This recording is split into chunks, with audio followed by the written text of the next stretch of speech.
بسم الله الرحمن الرحیم.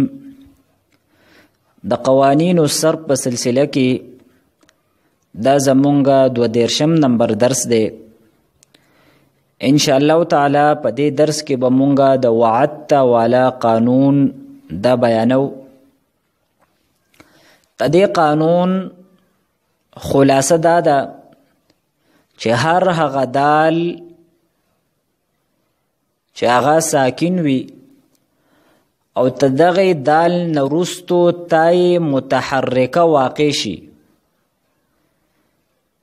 نو دغه دال دا تا کول او بیا تا پتا کې ادغام کول دا واجب او ضروری دی.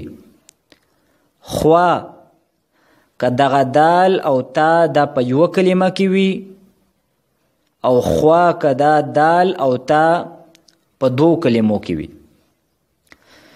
د یوې کلمې مثال مونږ سره دی وعدت.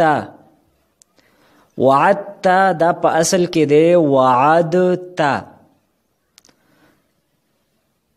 دلته دال ساکن دی او تدین بعد تای متحرکه دا واقع شوی ده، نو دغه دال دا مونږه تاکو او بیام تا پتا کې ادغام کو، نو مونږ سره د وعد تا نه جوړ شو وعدت. او د 2 کلمو مثال مونږ سره دی قد تبین. دا په اصل کې دی قد تبین. قد ځان له کلمه ده او تبین ځان له کلمه ده.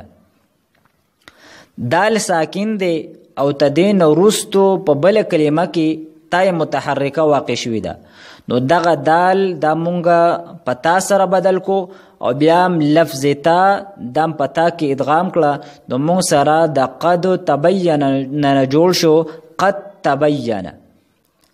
تدې قانون د پاره یو شرط دی او هغه شرط دا دی چې دغه تای متحرکه د باب افتعال تانوي.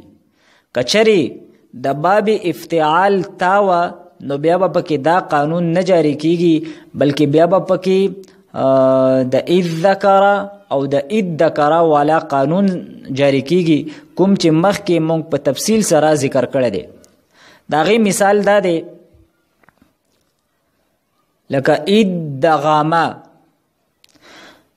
ادعاما دا په اصل کې دی اید تغاما. ادغاما دا په اصل کې دی اید تغاما. بروزن افتعال د باب افتعالنا د واحد مذکر غائب صيغه ده، نو دلته دال ساکن دی او تدینا ورستو متصل تای متحرکه راغلی ده، لیکن دا تای متحرکه دا د باب افتعال تا ده، لہذا پدې کې به دا قانون نه جاری کیږي، بلکې پدې کې به د اذ ذکر او د اذ ذکر قانون جاری کیږي.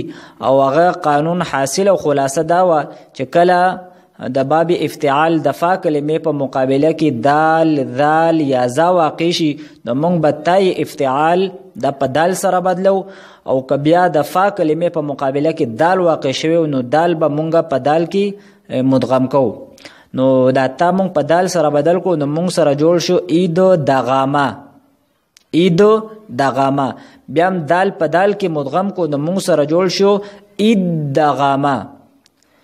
نو تدې قانون حاصل او خلاصه دا شو چې هر هغه دال چې هغه ساکن وي او تدین بعد تای متحرکه واقع شي، لیکن شرط دا دی چې دغه تای متحرکه د باب افتعال تا نوي، نو دغه دال تا کول او بیا تا پتا کې ادغام کول دا واجب او ضروری دی.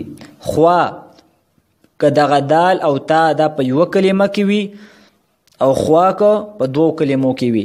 واخر دعوانا ان الحمد لله رب العالمين.